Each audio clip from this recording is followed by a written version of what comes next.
अगर आप आज के इस वीडियो में बताई जाने वाली इन 10 जगहों पर चुप रहते हैं तो आपको सब लोग बुद्धिमान समझने लगेंगे। तो चलिए उन जगहों के बारे में हम आज एक गौतम बुद्ध की कहानी के माध्यम से जानते हैं।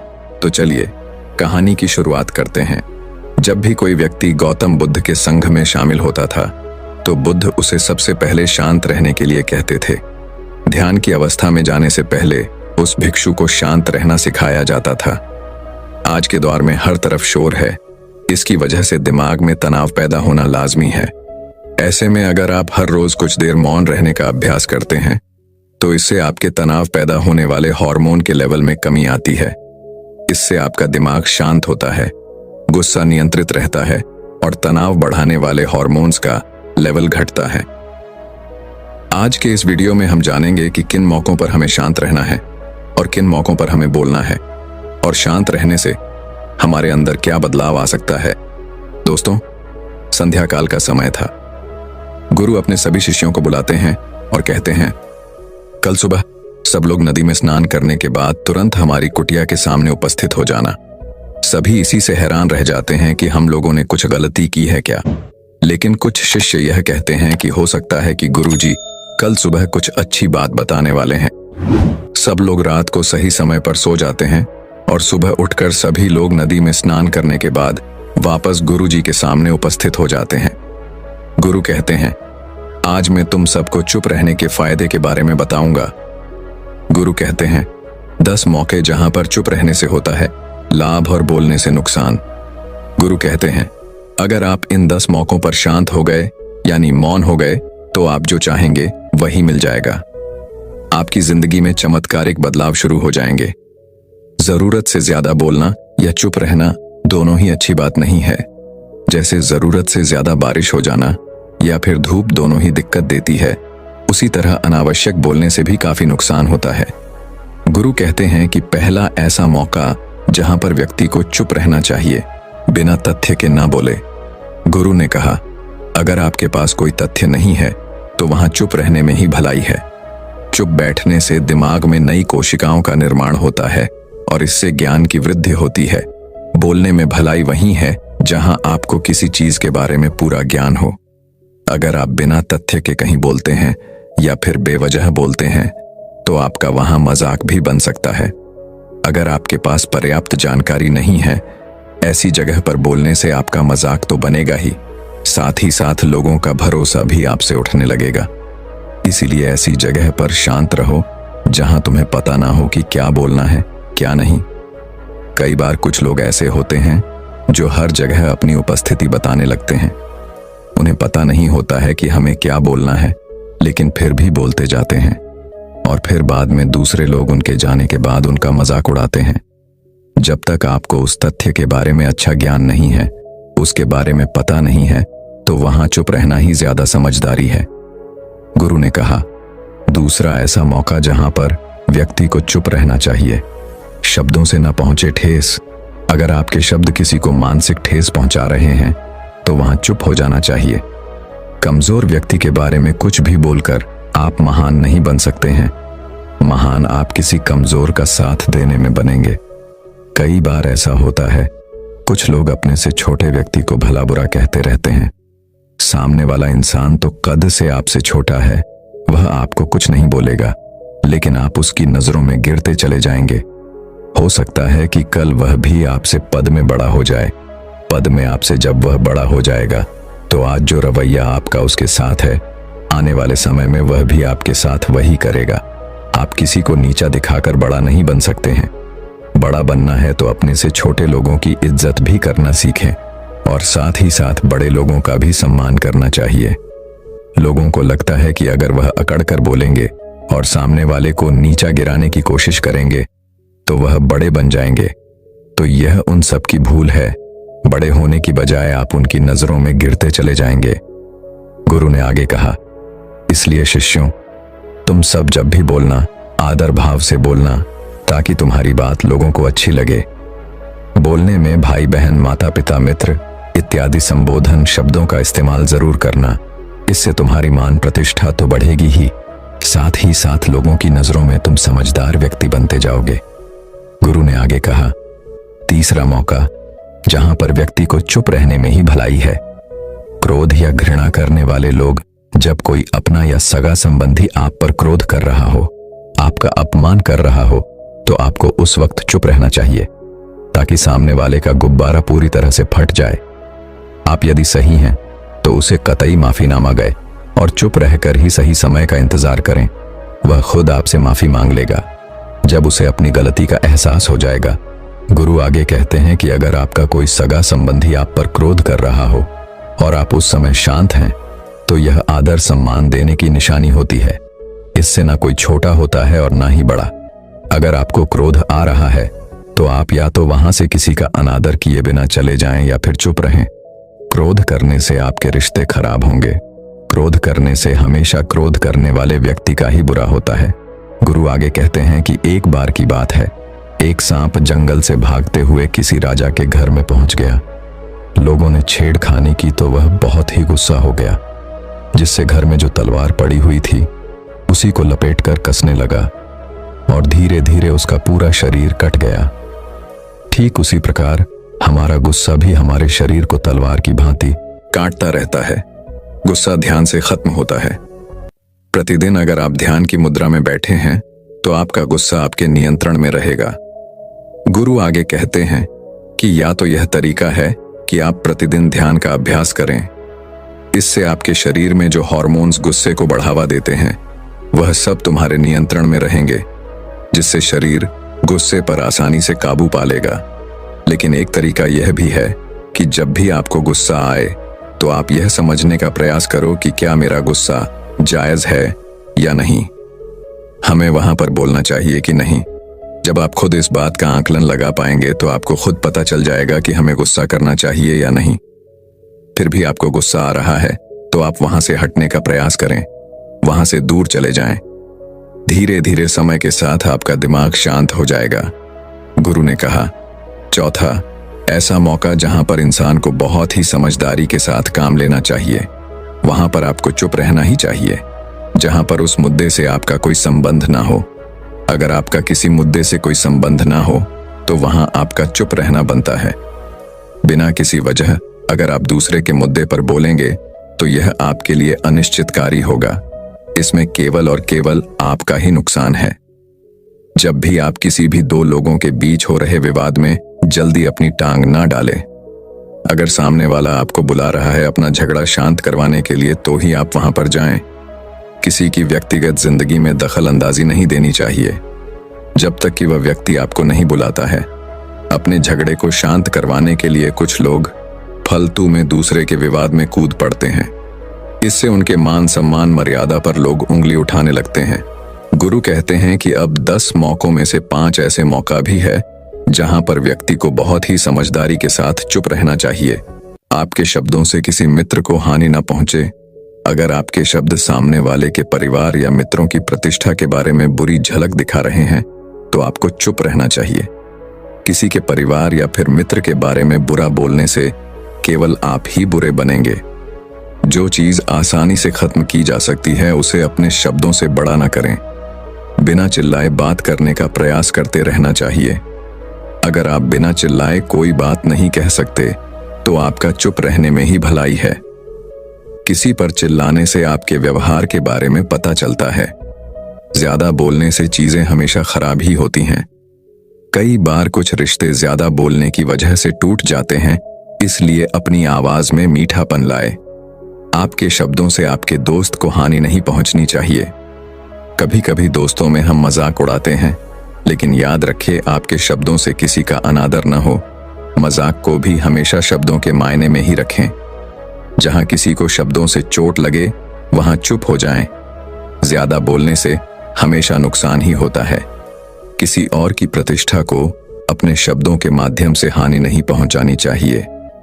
यदि आपके शब्दों से किसी और की प्रतिष्ठा को ठेस पहुंच रही है तो वहां आपको चुप हो जाना चाहिए। जब कोई व्यक्ति आपके सामने नहीं है तो आप उस व्यक्ति के बारे में बुरे शब्द किसी तीसरे व्यक्ति के सामने ना बोले। गुरु कहते हैं छठा मौका जहां पर व्यक्ति को चुप रहना चाहिए।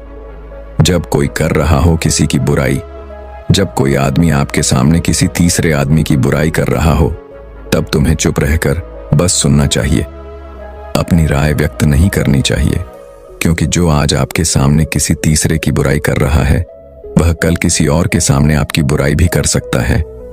यदि आपने कुछ कहा है तो नीति शास्त्र के अनुसार जो अपने मुंह को बंद रखता है और बुद्धि से काम करता है वही इंसान समझदार होता है। बिना जरूरत के बोलना, किसी के बारे में, किसी के बीच में बोलना, ये गलत बात है। कभी कभी हमारे लिए बुद्धिमानी इसी में होती है कि हमें अपना मुंह ऐसी जगह पर नहीं खोलना चाहिए। गुरु आगे कहते हैं कि 10 मौकों में 7वां ऐसा मौका जहां पर व्यक्ति को चुप रहना चाहिए। जब कोई नहीं समझे आपकी भावना, यदि आपको लग रहा है कि कोई व्यक्ति आपकी भावना, दुख या परेशानी को शब्दों में नहीं समझ रहा है, यदि आपको लग रहा है कि सामने वाला व्यक्ति आपकी भावना या दुख को या आपकी जो परेशानी है उसको वह समझ नहीं पा रहा है या समझने का प्रयास ही नहीं कर रहा है या वह आपको ध्यान से सुन ही नहीं पा रहा है, तो ऐसे व्यक्ति के सामने आप चुप ही रहें, क्योंकि ऐसे लोगों को आपकी भावना या दुख से कोई मतलब नहीं होता है। ऐसे लोगों को अपना राज बताकर आप पछताएंगे ही बाद में। इसलिए हर किसी को अपने मन की बात नहीं बतानी चाहिए। अगर आपको लग रहा है कि सामने वाला आपकी बात को नहीं समझ पा रहा है, आपकी भावनाओं को नहीं समझ पा रहा है, तो वहां पर आपको नहीं बोलना चाहिए, क्योंकि बाद में आपका मजाक ही बन जाएगा।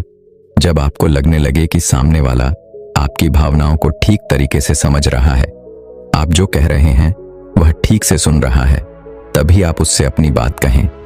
गुरु कहते हैं कि 8वां मौका जहां पर आपको चुप रहना चाहिए, जब कोई इंसान अपना दुख व्यक्त करे। यदि कोई इंसान अपने दुख या परेशानी को आपको बता रहा है तो इसका मतलब यह है कि वह आपको अपना समझ रहा है। ऐसे में तुरंत ही उसे समाधान बताने के बजाय चुप रहकर उसके दुख या समस्या को सुने। उसके दुख या समस्या को किसी और को न बताएं। वह आपको अपनी समस्या इसलिए बता रहा है कि आप उसकी समस्याओं का समाधान कर देंगे, बल्कि वह इसलिए भी बता रहा है कि सामने वाला उसकी बात को समझ रहा है। कई बार बताने से दुख कम हो जाते हैं। आपको अपना दुख इसलिए बता रहा होगा कि उसे लग रहा है कि आप उसकी बात को समझ रहे हैं। दुख बांटने से कम हो जाता है। इसलिए जब कोई व्यक्ति अपना दुख आपसे व्यक्त करे तो आप चुप रहकर उसकी बात को बहुत ही ध्यान से सुने, ताकि उसका दुख कम हो जाए, उसके मन का बोझ हल्का हो जाए, क्योंकि उसके मन में जो भी बातें थीं वह आपको सब बता दिया। गुरु आगे कहते हैं कि 10 जगहों में 9वीं ऐसी जगह जहां पर आपको चुप रहना चाहिए वह है जहां पर दुष्ट प्रकृति के लोग रह रहे हों और गाली गलौज कर रहे हों, तो आप वहां पर मत जाइए। ऐसी जगहों से आप चुपचाप निकल जाए, अर्थात अपनी प्रतिक्रिया दिए बिना आप वहां से चले जाएं, क्योंकि जिसकी जुबान खराब होती है, जो दुष्ट प्रकृति के लोग होते हैं, उनको आप ऐसे समय में नहीं समझा सकते हैं। जब उनका दिमाग पूरी तरह से शांत हो जाए तभी वह आपकी बात सुनेंगे। इसलिए जहां पर दुष्ट प्रकृति के लोग आपकी बात को ना मानते हों और ना ही सुनते हों, तो आपको वहां पर नहीं बोलना चाहिए। गुरु कहते हैं कि अगला 10वां मौका जहां पर आपको शांत हो जाना चाहिए वो है कि अपनी सफलता का राज हर किसी को ना बताएं। कई बार होता है कि कुछ लोग जो सफलता को बहुत ही जल्दी अर्जित कर लेते हैं, वे हर जगह अपनी सफलता का ढिंढोरा पीटने लगते हैं। ऐसे में क्या होता है कि कई लोग आपकी सफलता से खुश नहीं होते हैं। अगर आप अपनी सफलता का जबरदस्ती लोगों में ढिंढोरा पिटवा रहे हैं तो लोगों की नकारात्मक ऊर्जा आपको प्रभावित कर सकती है। जब आप सफल होंगे तो सबको पता चल जाएगा कि आप सफल हो गए हैं। ढिंढोरा पीटने से नुकसान आपका ही होगा। इतना कहकर गुरु ने कहा, शिष्यों, आज के लिए बस इतना ही। अगर तुम सब मेरी इन 10 बातों को अपने जीवन में अपना लेते हो तो तुम सब काफी हद तक परेशानियों से बचे रहोगे। यहां से जाने के बाद मेरी यह बातें आपके जीवन किसी वरदान से कम साबित नहीं होंगी। जीवन में असली सुख की प्राप्ति कैसे हो सकती है, इस विषय पर हम अगली आज की रोचक कहानी की शुरुआत करते हैं। एक बार गौतम बुद्ध का एक अनुयायी, जो कि सालों से गौतम बुद्ध के आश्रम में आ रहा था, वह उनके प्रवचन सुनता, आश्रम में ध्यान आदि करता और फिर चला जाता। लेकिन अचानक कुछ दिनों से उसने आश्रम में आना ही बंद कर दिया था। यह बात गौतम बुद्ध ने भी अनुभव की। एक दिन जब गौतम बुद्ध उस गांव से भिक्षा मांगकर वापस लौट रहे थे तो रास्ते में उस अनुयायी का घर भी पड़ा। बुद्ध उसके घर के अंदर चले गए। अंदर जाके देखा तो वह इंसान आंगन में बैठकर कुछ काम कर रहा था। बुद्ध को देखते ही वह जल्दी से हाथ जोड़कर उनके सामने खड़ा हो गया। उसने बुद्ध को पीने के लिए शीतल जल दिया और बैठने के लिए आंगन के चबूतरे पर एक चटाई बिछाई। बुद्ध चटाई पर आराम से बैठ गए। फिर बुद्ध ने उस अनुयायी से पूछा, तुम्हारे घर परिवार में सब कुछ ठीक तो है ना? अनुयायी बोला, हाँ बंथे, सब ठीक है। बुद्ध ने पूछा, फिर तुमने आजकल आश्रम में आना क्यों छोड़ दिया? यह सुन वह अनुयायी थोड़ा सा शर्मिंदा होने लगा। फिर बोला, अब मैं आपको कैसे बताऊं बुद्ध? गौतम बुद्ध ने कहा, तुम भी संकोच कह सकते हो। अनुयायी ने कहा, मेरे वस्त्र बहुत ही पुराने हो चुके हैं, वे कई जगह से फट गए हैं, उनमें छेद निकल आए हैं, अब वो बिल्कुल भी पहनने लायक रहे ही नहीं। बुद्ध ने अनुयायी के वस्त्र देखे, वह सच में बहुत ही बुरी हालत में थे, जगह जगह से घिस चुके थे, कई सारे छेद थे। इसके बाद बुद्ध मुस्कुराते हुए अनुयायी के कंधे पर हाथ रखकर बोले, चिंता मत करो, सब ठीक हो जाएगा। बुद्ध ने अपने एक धनवान अनुयायी को रुकने के लिए कहा। जब सब चले गए तो बुद्ध ने अकेले में उस धनवान अनुयायी से अपने उस गरीब अनुयायी को 2 जोड़ी वस्त्र देने को कहा। धनवान अनुयायी उस गरीब अनुयायी के घर वस्त्र भिजवा देने का वचन देकर वहां से चला जाता है। अगले दिन सुबह वह अमीर अनुयायी उस गरीब अनुयायी के परिवार के हर एक सदस्य के लिए 2-2 जोड़ी कपड़े एक पोटली में बनवाकर अपने नौकर के हाथ भिजवा देता है, जिसे देखकर उस गरीब अनुयायी का पूरा परिवार बहुत ही खुश होता है। अगले दिन जब वह गरीब अनुयायी दोबारा से बुद्ध के आश्रम उनके प्रवचन सुनने आता है, तो अंत में जाते समय बुद्ध उस अनुयायी को रोककर उससे पूछते हैं, क्या अब तुम अपने नए वस्त्रों में आराम से हो? तुम्हें और कुछ तो नहीं चाहिए? अनुयायी ने कहा, पहले तो आपका बहुत बहुत आभार बंथे, मैं इन कपड़ों में बिल्कुल आराम से हूं और मुझे अब और कुछ नहीं चाहिए। बुद्ध ने आगे पूछा, अब जबकि तुम्हें नए वस्त्र प्राप्त हो चुके हैं तो तुमने अपने पुराने वस्त्रों का क्या किया? अनुयायी ने कहा, हमारा परिवार अब से उन्हें बिस्तर में बिछाने और ओढ़ने के काम में लेगा, अब हम उन्हें ओढ़ने की तरह उपयोग में लेंगे। बुद्ध ने कहा, फिर तुमने अपनी पुरानी और नए वस्त्र का क्या किया? अनुयायी ने कहा, बुद्ध, मैंने उसे अपने घर की खिड़कियों में पर्दे की तरह लगा दिया है। बुद्ध ने कहा, तो क्या तुमने अपने पुराने पर्दे फेंक दिए? अनुयायी बोला, नहीं बथे, अब मैं उन पर्दों के छोटे छोटे टुकड़े करके उनका उपयोग रसोई में गर्म बर्तनों को तारने और पकड़ने के लिए कर रहा हूं। बुद्ध ने पूछा, तो फिर तुमने रसोई के पुराने कपड़ों का क्या किया? अनुयायी ने कहा, अब मैं उनका उपयोग घर में पोंछा लगाने के लिए करूंगा। बुद्ध ने कहा, तो फिर तुम्हारे पुराने पोंछे का क्या हुआ? अनुयायी ने कहा, बुद्ध, वो पुराना पोंछा इतना तार तार हो चुका था कि अब उसका कुछ भी नहीं किया जा सकता था, इसलिए मैंने उस पोंछे से एक एक धागा अलग करके दिए के लिए बत्तियां बना ली। उन्हीं में से कुछ बत्तियां मैंने आश्रम में दान कर दी हैं, जो अब आज रात से आपके कक्ष में प्रकाशित होंगी। यह सुन बुद्ध अनुयायी से संतुष्ट हो गए। वे इस बात से बहुत खुश थे कि उनका शिष्य वस्तुओं को बर्बाद नहीं करता, बल्कि उनका सही से उपयोग करना जानता है। गौतम बुद्ध हमेशा अपने शिक्षकों को बहुत ही कम चीजों के साथ जीवन निर्वाह करने की शिक्षा देते थे। साथ ही उनका यह भी मानना था कि यदि हमारे पास कुछ भी हमारी जरूरत से अधिक है, हमें उसे दूसरे जरूरतमंद लोगों को दे देना चाहिए। काश हमारी आज की जनरेशन यह संदेश समझ पाए। आज लगभग हर इंसान अपनी जरूरत से अधिक चीजें खरीद रहा है, केवल लोगों की देखा देखी में और दूसरों को शो ऑफ करने के चक्कर में। आजकल पुरानी चीजों को रीयूज करना तो दूर की बात है, हम लाई हुई नई चीजों को ही पूरी तरीके से यूज नहीं कर पाते। इसका एक कारण यह भी है कि आज के इस मॉडर्न दुनिया में हर रोज नई चीजें इन्वेंट हो रही हैं, जिससे बहुत ही जल्द चीजों का फैसला खत्म हो जाता है और दूसरी नई प्रकार की वस्तु चलने में आ जाती है।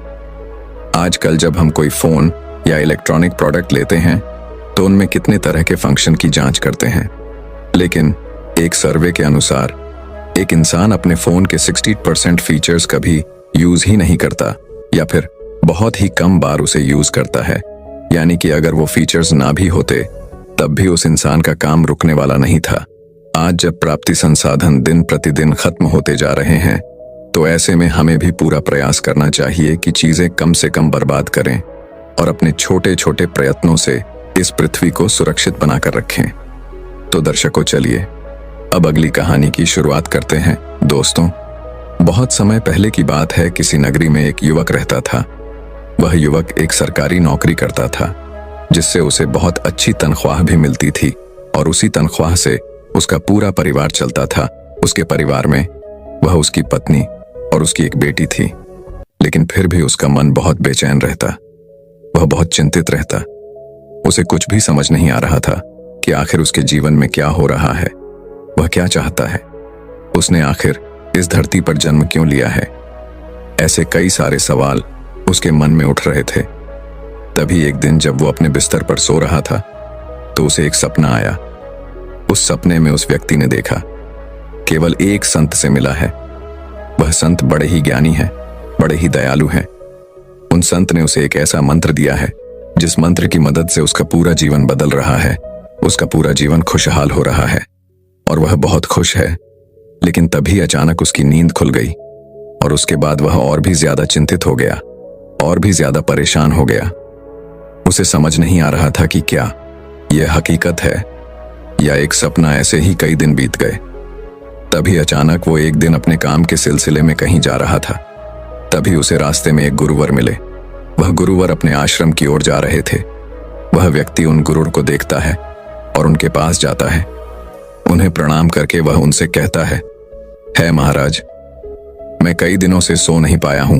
मेरा मन बहुत बेचैन रहता है। मेरा मन किसी भी काम में नहीं लगता। मैं हमेशा दुखी रहता हूं, सोचता रहता हूं, चिंतित रहता हूं। और तो और, अभी कुछ दिनों पहले ही मैंने एक सपना देखा था। उस सपने में मुझे एक संत मिले थे। उन संत ने मुझे एक ऐसा मंत्र दिया था जिसे मेरा पूरा जीवन बदलने लगा था।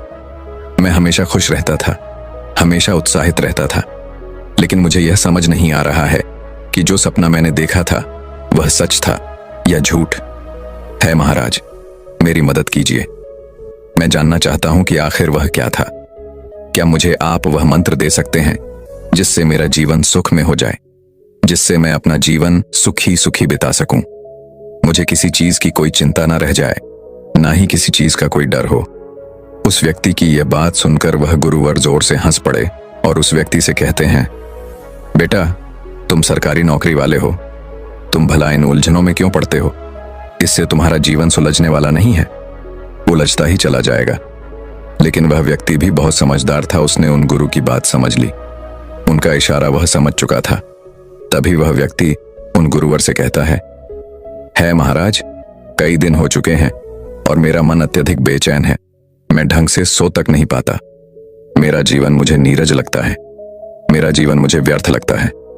मैं बार बार बस यही सोचता हूं कि आखिर मेरा जन्म क्यों हुआ है और मैं बाकियों की तरह खुश क्यों नहीं हूं।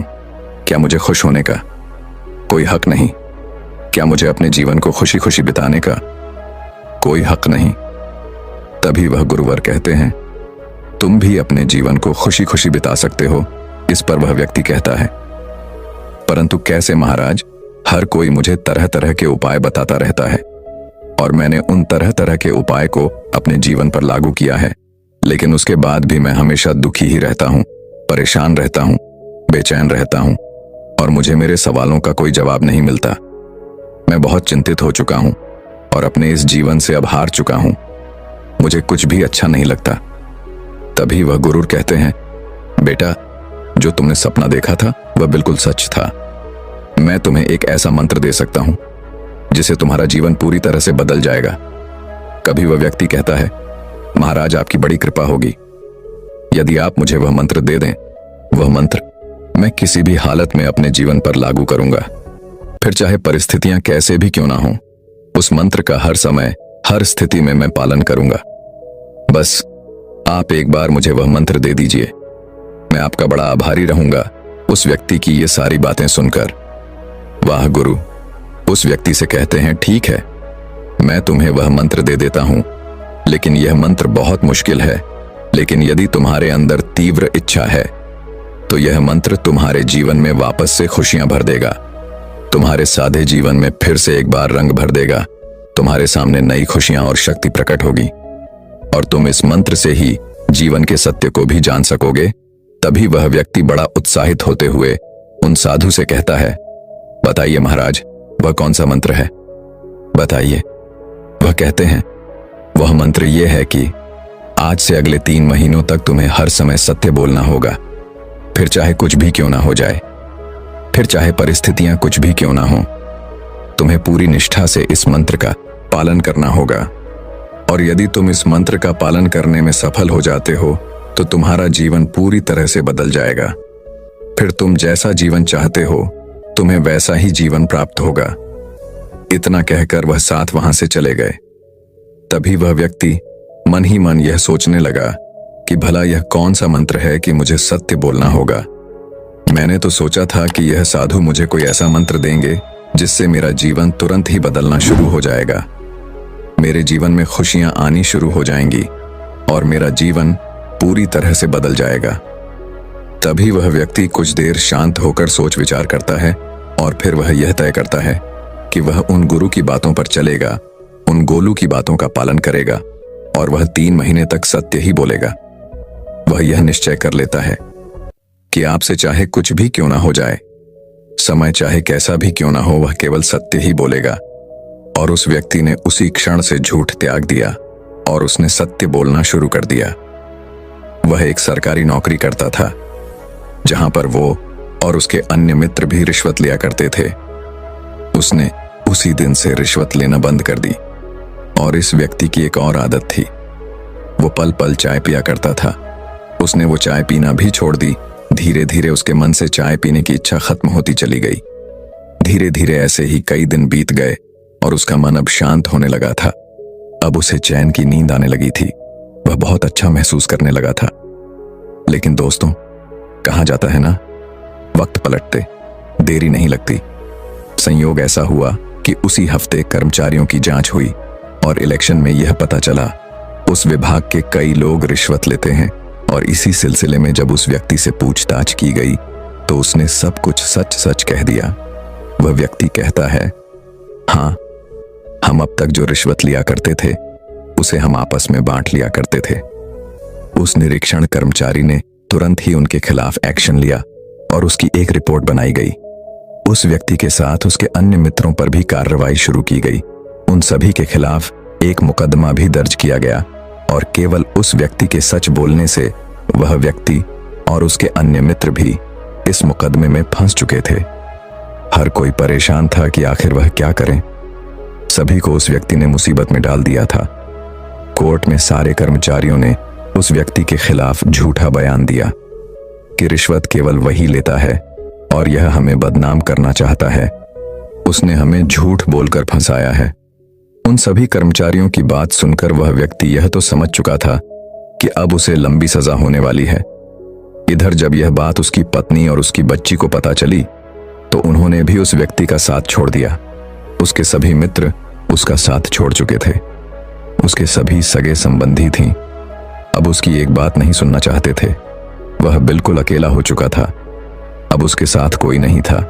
जेल में बैठे हुए तो व्यक्ति अपने आप से कहता है, उन साधु की बात मानते हुए मुझे अभी केवल 13 दिन ही हुए हैं और सच बोलने के कारण मेरी नौकरी चली गई। मेरा परिवार मुझे छोड़कर चला गया। मेरे सगे संबंधियों ने भी मेरा साथ छोड़ दिया। मैं बिल्कुल अकेला हो चुका हूं और अभी तो केवल 13 दिन ही बीते हैं और अभी तो 3 महीनों में न जाने क्या क्या होगा। यह ख्याल जब उसके मन में आया तो उसने यह भी सोचा कि मुझे सत्य बोलने के इस मंत्र को यहीं पर छोड़ देना चाहिए और मुझे झूठ बोलकर इस मुकदमे से बाहर निकलना चाहिए। लेकिन तभी उसे उस साधु की बात याद आई कि तुम्हें इसे पूरे 3 महीनों तक अपने जीवन में उतारना होगा, उसके बाद ही तुम्हारा जीवन पूरी तरह से बदलने लगेगा। इधर वह यह सोच ही रहा था, किताबी साध जिसने उस व्यक्ति को यह सारी बातें बताई थीं, जिसने उसे वह मंत्र दिया था, वह भी उसे अपने दिव्य दृष्टि से देख रहे थे और वह जोर से हंस पड़े और कहने लगे, शिष्यों, आज तुम जानते हो क्या हुआ? जिसे मैंने सच बोलने का मंत्र दिया था, आज वह जेल में है और उसका साथ देने के लिए कोई तैयार नहीं हो रहा। उसका परिवार उसे छोड़कर चला गया। उसके सगे संबंधी भी उसकी एक बात सुनने के लिए तैयार नहीं। उसके मित्रों ने उसे खुद ही फंसा दिया। तभी एक शिष्य खड़ा होकर उन साधु से पूछता है, हे गुरुवर, यह तो उसके साथ बहुत बुरा हुआ, किंतु आप हंस क्यों रहे हैं? तभी वह साधु उस शिष्य से कहते हैं, मैं उस व्यक्ति पर नहीं हंस रहा, मैं तो इस दुनिया की मूर्खता पर हंस रहा हूं। जब तक वह व्यक्ति झूठ बोलता रहा, लोगों को फंसाता रहा, लोगों को धोखा देता रहा, तब तक लोग उसकी इज्जत करते थे। लेकिन जैसे ही उसने सच बोलना शुरू किया, सत्य की राह पर चलना शुरू किया, लोगों ने उसका तिरस्कार करना शुरू कर दिया, उसे भला बुरा कहना शुरू कर दिया, उसे फंसाना और उसके खिलाफ बेईमानी भी शुरू कर दी। यहां तक कि उसके अपने तक उसका साथ देने को तैयार नहीं। और ऊपर से इस दुनिया के लोग कहते हैं कि अब लोगों में सच्चाई कहां रही। मैं इसलिए हंस रहा हूं, कुछ दिनों बाद ही उस व्यक्ति को अदालत में पेश किया गया। तभी वहां पर उपस्थित एक जज ने उस व्यक्ति से कहा, तुम्हारा वकील कहां है? तुम्हारा मुकदमा कौन राधिका? इस पर वह व्यक्ति कहता है, जैसा मेरा कोई वकील नहीं है इस पर। वह जज कहता है, यदि तुम चाहो तो मैं तुम्हारे लिए एक सरकारी वकील कर सकता हूं, जिसकी मदद से तुम इस मुकदमे को लड़ सकते हो और अपनी बेकसूर साबित कर सकते हो, और इससे हो सकता है कि तुम्हारी सजा भी कम हो जाए। तभी वह व्यक्ति मुस्कुराने लगा और जज से कहता है, जज साहब, मुझे किसी वकील की कोई आवश्यकता नहीं। अब चाहे मुझे कितनी भी सजा क्यों ना हो जाए, लेकिन सत्य तो यही है कि जो भी रिश्वत हम लेते थे उसे आपस में हम बांट लिया करते थे, और उसका एक हिस्सा मैं भी लेता था। लेकिन आज से 13 दिन पहले मुझे एक संत मिले। उन संत ने मुझे एक मंत्र दिया था और कहा था कि अब से तुम कभी भी झूठ मत कहना, चाहे परिस्थितियां कैसे भी क्यों ना हो, चाहे तुम्हारे सामने हालत कैसे भी क्यों ना हो, तुम हर हाल में सत्य ही कहना। वह दिन और आज का दिन मेरा सब कुछ लूट चुका है। मेरे पास मेरी नौकरी नहीं रही, मेरे बच्चे, मेरी पत्नी सब मुझे छोड़कर जा चुके हैं। मेरे अपने मित्रों ने झूठी गवाही देकर मुझे इस मुकदमे में फंसा दिया, और मेरे सगे संबंधी भी मेरी एक बात सुनने के लिए तैयार तक नहीं।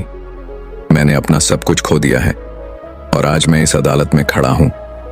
उस व्यक्ति की यह बात सुनकर जज ने कुछ समय का विराम लिया और चुपचाप उस व्यक्ति को अपने कमरे में बुलाया, उससे बातें की, उसे पूछताछ की और कहा, कौन है वह संत जिनकी बातों के प्रभाव में आकर तुमने सत्य की राह न ली?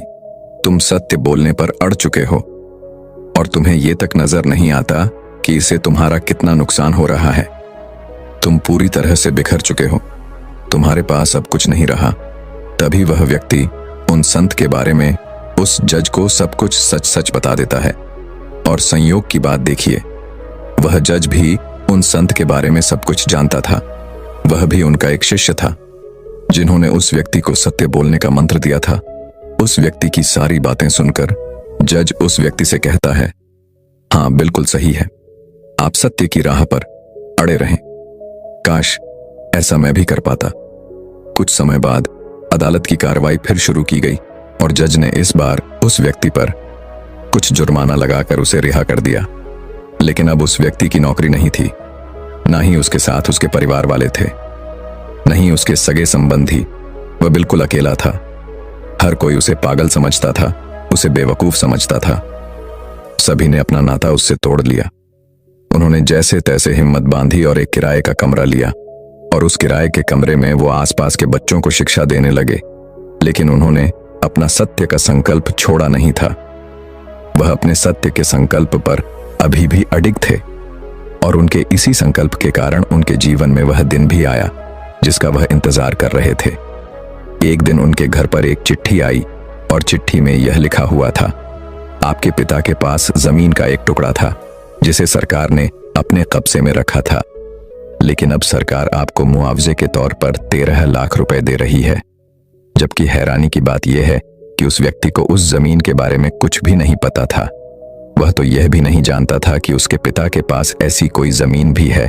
और जब उसने दिन पर ध्यान दिया तो उसने देखा कि उसका 3 महीने का जो संकल्प था सत्य बोलने का, वह पूरा हो चुका था। और वह यह समझ चुका था कि 3 महीने झूठ न बोलने का इनाम उसे आज मिला है। वह तुरंत अपनी पत्नी और बच्चे के पास गया और मुआवजे की जो रकम उसे मिली थी उसने अपनी पत्नी और बच्चों को दे दी, और अपनी पत्नी से कहता है, मैंने आज तक बहुत झूठ बोले थे, बहुत लोगों को धोखा दिया था, बेईमानी की थी, जिस कारण मेरा जीवन पूरी तरह से नीरस हो चुका था। मैं हमेशा डर में रहता था। मेरे मन में एक अजीब सा भय लगा रहता था। मैंने हंसना छोड़ दिया था, जीना छोड़ दिया था। लेकिन अब जब से मैंने सच बोलना शुरू किया है, मैं कठिनाइयों के बीच में भी हमेशा खुश रहता हूं। मुझे किसी बात का कोई डर नहीं, मेरे मन में किसी प्रकार का कोई भय नहीं। मेरे मन में हमेशा एक चैन की शांति रहती है। मैं हमेशा खुश रहता हूं और इसके लिए मैं उन संत का बहुत बहुत आभारी हूं जिसने मुझे 3 महीनों के लिए ये संकल्प दिया था।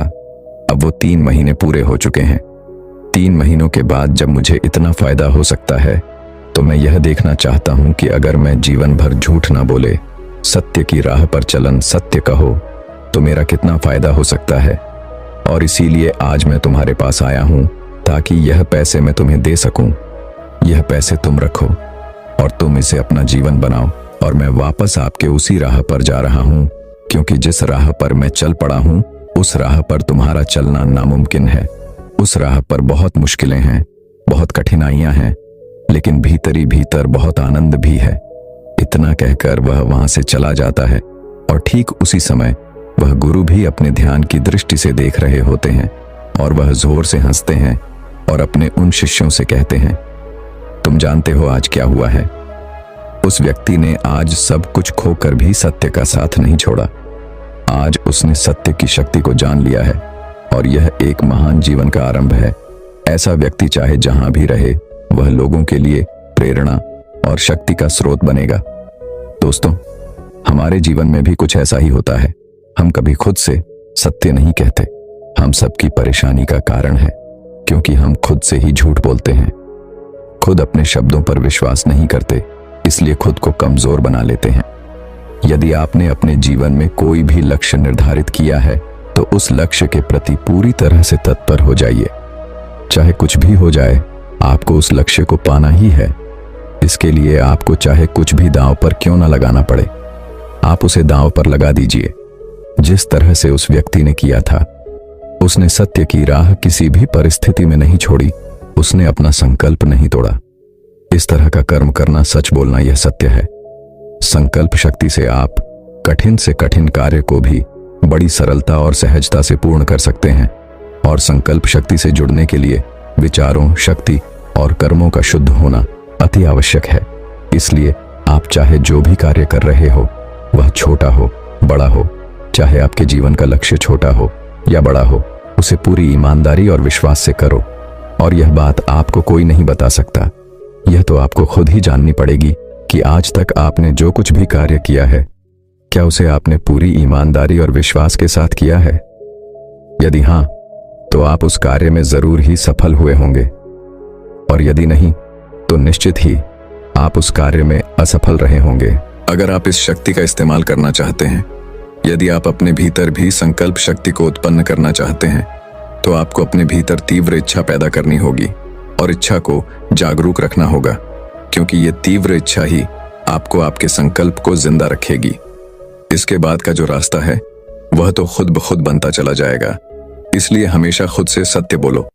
पूरे विचारों को, बुरी सोच को निकाल फेंको। अपने शब्दों पर पूर्ण विश्वास करके देखो। अपने शब्दों को अपने कर्मों से बदलो, क्योंकि कहा जाता है संकल्प शक्ति ही आत्मा की शक्ति है। और यदि आप इसे अपने जीवन में उतारते हैं तो देर सवेर ही सही, लेकिन आपका जीवन पूरी तरह से बदल जाएगा। दोस्तों, मैं उम्मीद करता हूं कि यह कहानी सुनने से आपके जीवन में अच्छे बदलाव आए होंगे। आपको इस वीडियो से क्या सीखने मिला, ये कमेंट करके जरूर बताएं। और अपने परिवार, दोस्तों या आपके करीबी इंसान के साथ ये कहानी शेयर करके उन्हें भी इस ज्ञान से परिचित करवाएं। बाकी अगर आपको यह वीडियो दिल से अच्छी लगी हो, तभी इस वीडियो को लाइक कर देना। और आपने अब तक इस चैनल को सब्सक्राइब ना किया हो, तो चैनल को सब्सक्राइब भी जरूर कर देना।